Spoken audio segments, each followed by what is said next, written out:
My parents were screaming that I was a burden to them, but when I became rich they came running after 10 years. I still remember the day it happened like it was pressed into my brain with a hot iron.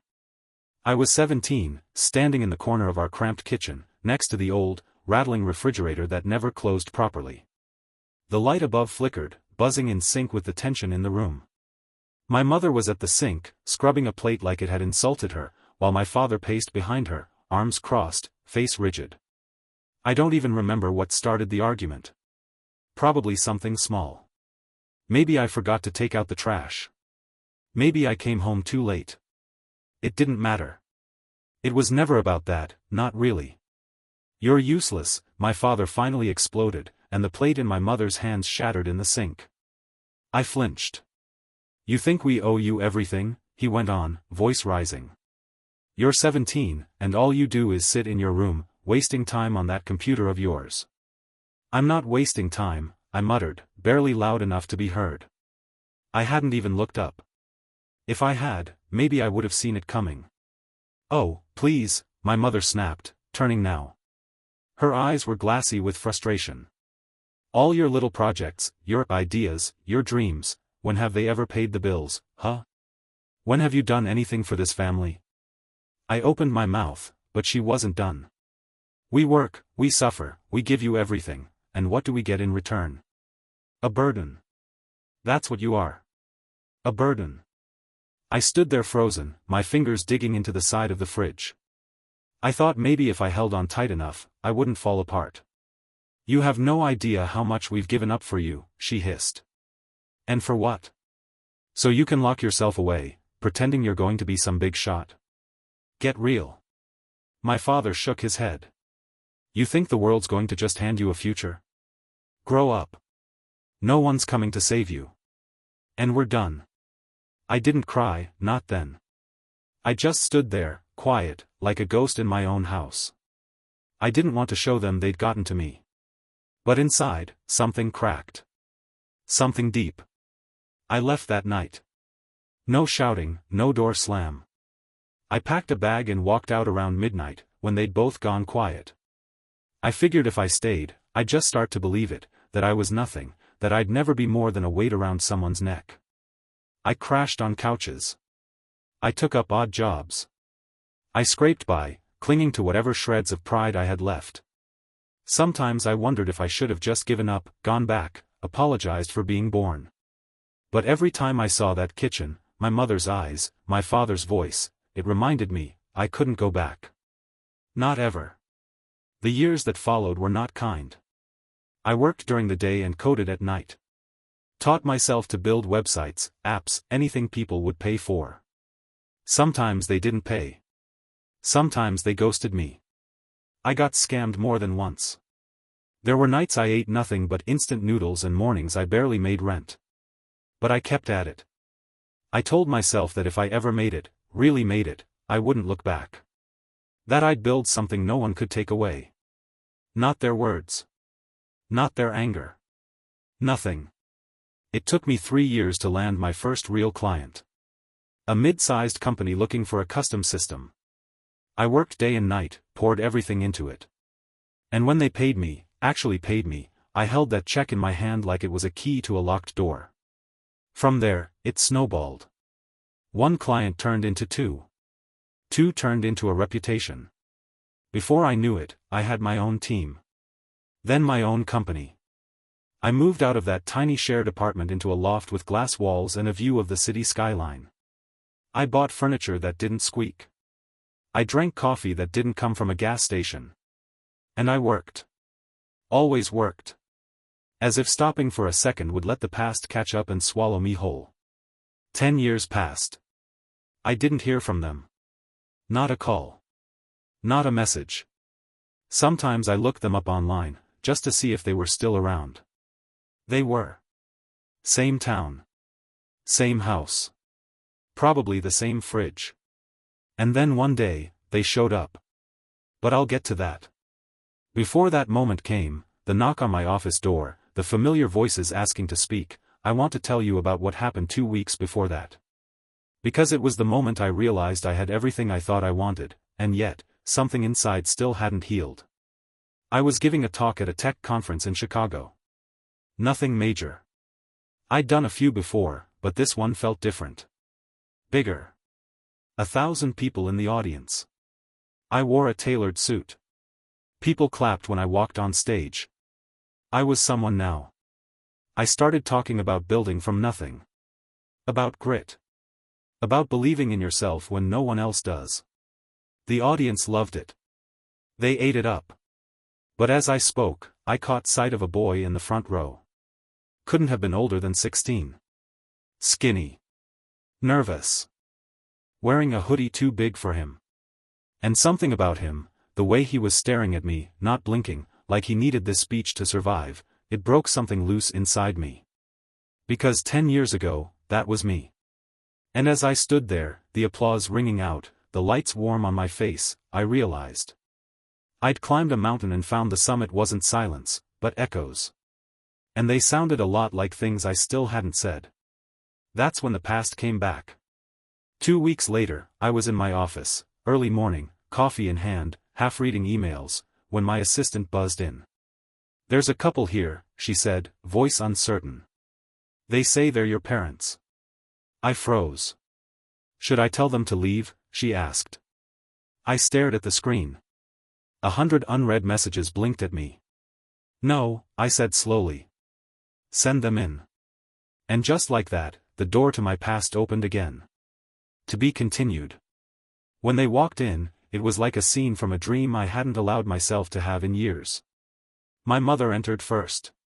She looked smaller than I remembered, her shoulders hunched, her once dark hair now streaked with gray. My father followed a step behind, slower, less sure. He wore a weathered jacket that looked too warm for the spring air outside. For a moment, none of us spoke. I stayed seated behind my desk, my hand resting on the arm of the leather chair that cost more than the car I used to sleep in.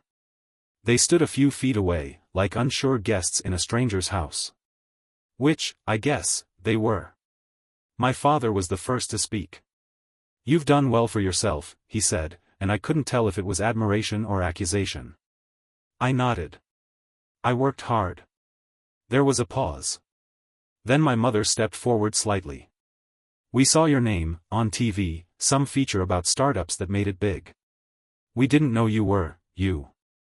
I looked at her, searching for any trace of the woman who'd told me I was a burden, who'd stood in that kitchen and shredded the last pieces of my confidence like they were scraps. "I guess people change," I said, the words falling out slower than I meant them to. She gave a faint smile. It didn't reach her eyes. "We made mistakes," she said, and that got my attention. I looked at her directly now. "Mistakes?" I repeated. She faltered. My father shifted, avoiding my gaze. "We were under a lot of pressure back then," she went on. "Money was tight. We were both working too much. Things got tense. You said I was a burden," I reminded her, voice flat. My father's jaw tightened. "We didn't mean it like that." "No?" I asked. Because it sounded pretty clear. Silence again. I stood slowly, circling the desk until I was facing them directly. I didn't feel anger, not exactly. It was something deeper. Worn down. Hollow. "You didn't call." "Not once." "For 10 years. My mother looked down. "We didn't know how. Phones haven't changed much." She winced at that. My father cleared his throat. "We're not here to fight," he said. "We just wanted to talk. Maybe, see how you're doing." "You saw how I was doing," I said. "On TV." He looked away. My mother reached into her bag and pulled out a small photo, a printed picture, not digital. It was old. Me, maybe age 5, holding a toy truck, smiling like I didn't know the world yet. "I kept this," she said softly, offering it to me. I didn't take it. "You came here for something," I said. "So say it." She looked startled. "What do you mean?" "I mean, people don't show up after a decade unless they need something." My father gave a long sigh. "We're not proud of it, but yes. We need help." There it was. The truth. I waited. My job was cut a year ago, he continued. The factory closed. I've been doing temp work, but it's not enough. And your mother's health has been, he hesitated. She needs treatment. Nothing too serious. But it's not cheap. My mother looked at me, eyes glossy again, not with anger this time, but something like pleading. I don't want your money, she said quickly. We're not here for that. We just thought, maybe if we talked, maybe things could be different. I leaned against the edge of the desk, crossing my arms. You want to reconnect now? I asked. Now that there's something to gain. It's not about that, she said. I swear. I didn't believe her. Not fully. But part of me wanted to. And that part scared me. You know, I said after a long pause, I used to imagine this moment. All the time. You showing up, realizing you were wrong. Begging for forgiveness. My father bristled. We're not begging. No, I agreed. But it's close. Another silence. My mother tucked the photo back into her bag. We'll go, she said. We just thought you should know we're proud of you. I almost laughed. You're proud, I repeated. Of the burden? She flinched. You know we didn't mean that. But you said it. She had no answer. They turned to leave. My mother paused at the door. If you ever want to talk, she said, voice barely above a whisper, we'll be around. And then they were gone. I stood there, alone in my office, the silence stretching out like a rope pulled tight. My assistant buzzed in again a minute later. Everything okay? She asked. I stared at the door. My chest felt heavy. Yeah, I said. Just ghosts. I didn't go back to work that day. I walked the city streets for hours, thinking about who I was and who I'd become. And what it cost to get here. I'd always thought success would feel like freedom. But now it felt a lot more like a test. To be continued. For the next week, I didn't sleep much. Every time I closed my eyes, I saw that old kitchen again. The flickering light. The shattered plate. Their voices echoing in my head, louder than ever. You're a burden. You're a burden. Like a mantra. Like a curse. I told myself I didn't care. That I had no reason to. I'd made it. I had everything. A penthouse that stretched across half the top floor of a high-rise. A car with leather seats and more buttons than I knew what to do with. Friends in high places. Invitations to galas and private dinners with people who made the news, not watched it. But silence has a way of creeping in through the cracks. And in that silence, I started asking questions I wasn't ready to answer. Why had they really come? Why now? What did I owe them, if anything? Could 10 years of abandonment be undone by a knock on the door and a printed photo from another life? I tried to push it away, bury myself in work again.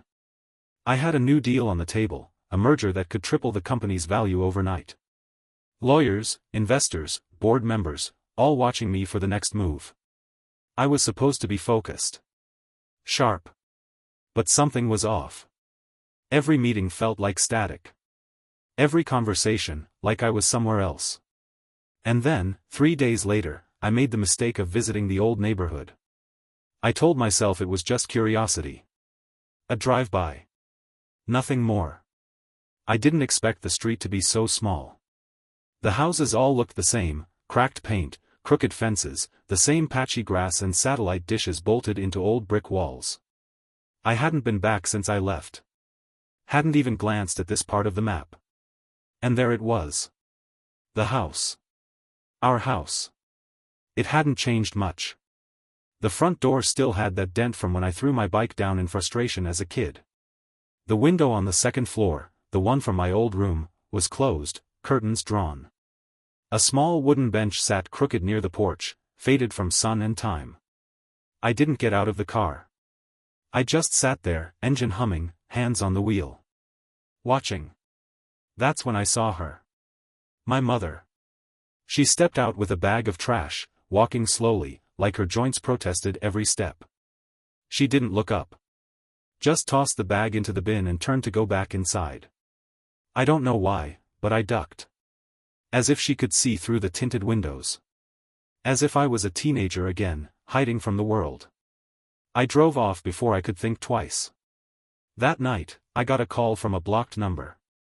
I let it ring. Then it rang again. And again. Finally, I picked up. "Hello?" I said, cautious. There was silence. Then, a voice I hadn't heard in a decade. "It's me," my father said. I didn't reply. "I just wanted to say," he hesitated. "That day in your office. I didn't handle it well." Still, I said nothing. "We were never good at talking," he continued. "You know that. But your mother, she hasn't stopped crying since we left. And I've been thinking, maybe it's time we try to fix things." "You think it's that simple?" I asked. "That you can just show up and everything resets?" "No," he admitted.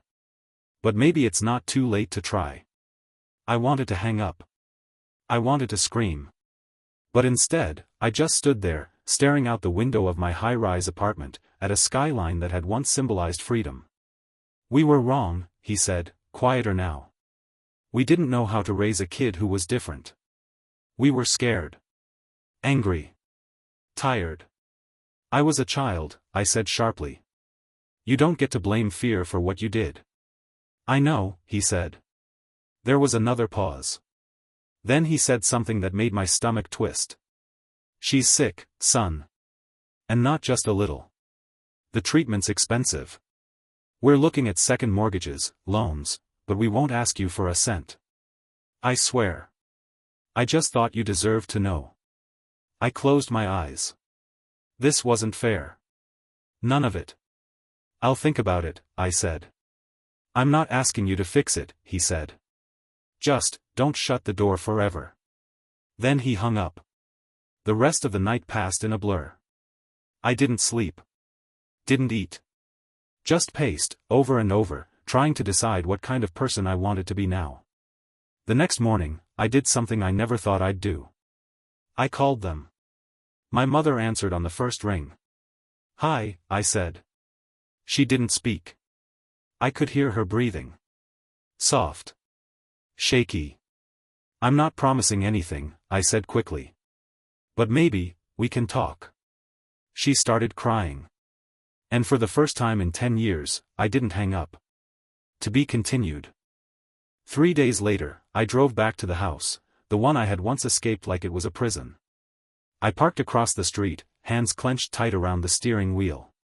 For a long time, I didn't move. What was I even doing here?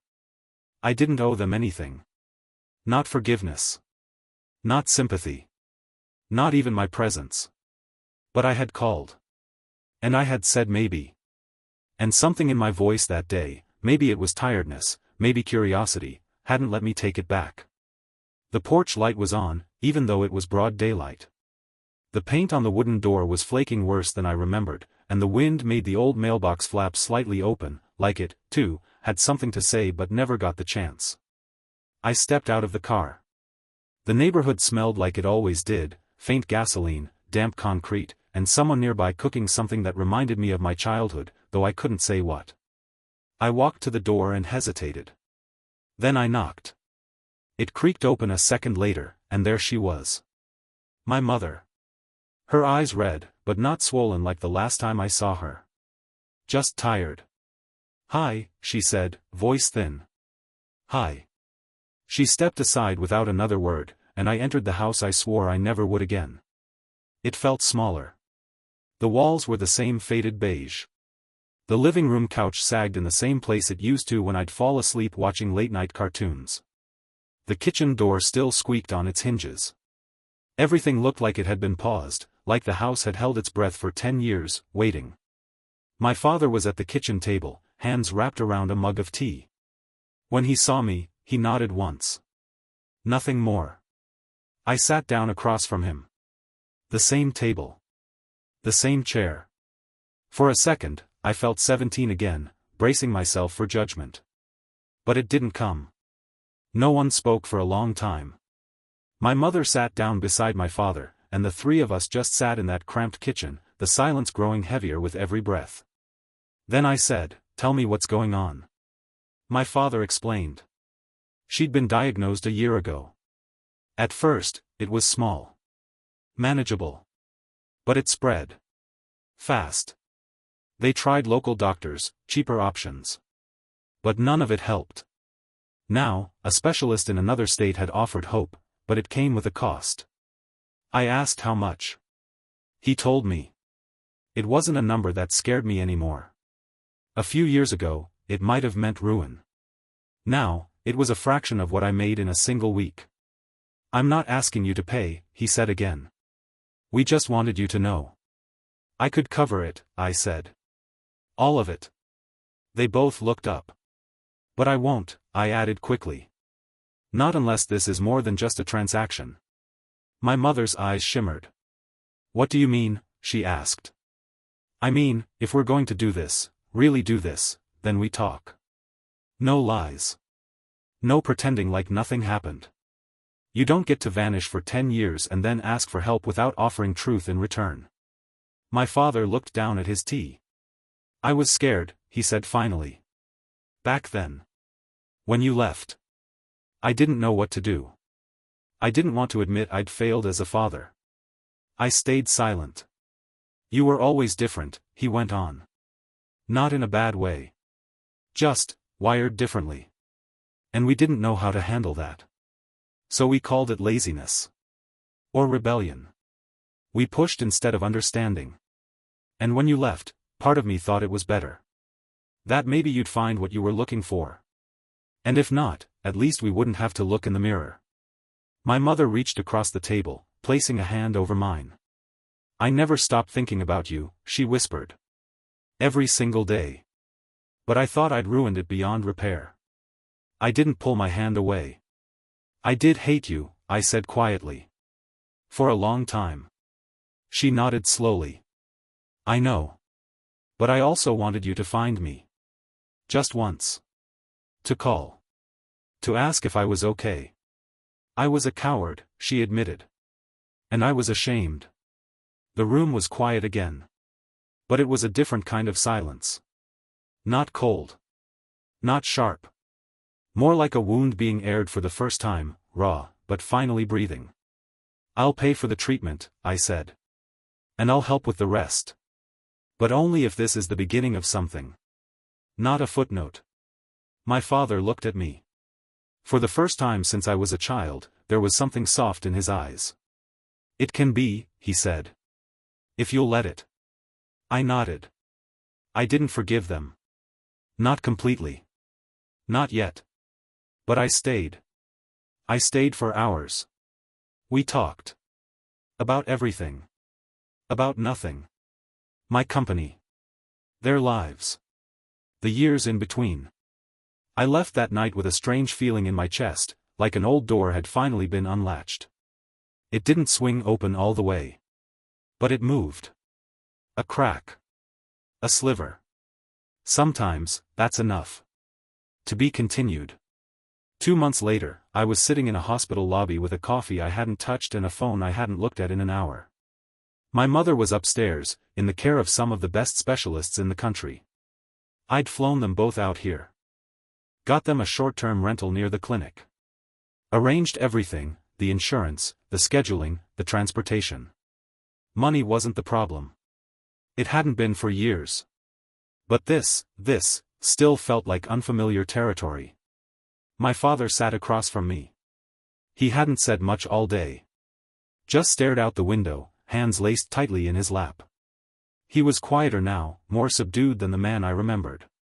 He still had that stubborn set to his jaw, but it looked softened, less a wall, more a weathered gate. "You didn't have to do all this," he said suddenly, without looking at me. I didn't respond right away. "I know," I said eventually. We both looked toward the elevator. Waiting. Listening. Thinking. Then he said something I never thought I'd hear. "I'm proud of you." I turned to him, but he was still looking away. "For leaving," he added. "For proving us wrong. For not giving up when we did." I felt something crack in me, not painfully, but gently. Like a frozen river beginning to thaw. Thanks, I said, my voice quiet. That moment stayed with me. Not because of the words, though they mattered, but because of the way he said them. Not like a man seeking forgiveness. Just a father finally seeing his son for who he was, not who he thought he should be. The weeks that followed weren't dramatic. No tearful reconciliations. No movie script montages. Just small things. My mother started to get better. Her treatments worked, slowly. She had more energy. Her smile came back, tentative at first, like it didn't quite believe it belonged. We started talking more. Real conversations. She asked questions about my life, my company, the people I'd met along the way. She listened, really listened. She apologized more than once. Sometimes I accepted it. Sometimes I nodded and changed the subject. Healing isn't linear, I learned. It's not a straight line. It loops. Dips. Doubles back. But it moves. My father helped where he could. Cooked. Drove her to appointments when I couldn't. And sometimes, late at night, we sat in silence, watching old reruns on a tiny screen in the rental apartment. Not saying much. But not needing to. That silence, this time, wasn't heavy. It was peace. Eventually, they went home. I offered to set them up somewhere new, better. They refused. This is home, my mother said. But you're welcome in it, anytime. I visited every few months. The first time I walked back into that old house, really walked in, not as a stranger or a ghost, I felt something shift. The house hadn't changed. The creaky floors. The leaning mailbox. The old fridge, which they'd finally replaced. But it felt different. Because I wasn't walking in to prove anything. I was walking in as myself. One night, after dinner, my mother showed me a box of old things she'd kept. Drawings I'd made as a kid. A birthday card I'd written her when I was 9. A broken USB stick from my first DIY computer build. And tucked between the pages of an old photo album was a note I'd written the day I left home. It just said, "I'm sorry for being me." She held it to her chest and cried. And this time, I cried with her. Because I wasn't sorry anymore. Now, when people ask me about my story, about how I made it, how I went from nothing to everything, I tell them it's not about money. Or success. Or even revenge. It's about finding your voice after losing it. It's about learning to walk back through the doors you swore you'd never open. And realizing that sometimes, being rich has nothing to do with what's in your account, and everything to do with what's in your heart. Thank you all for watching the video, and see you soon.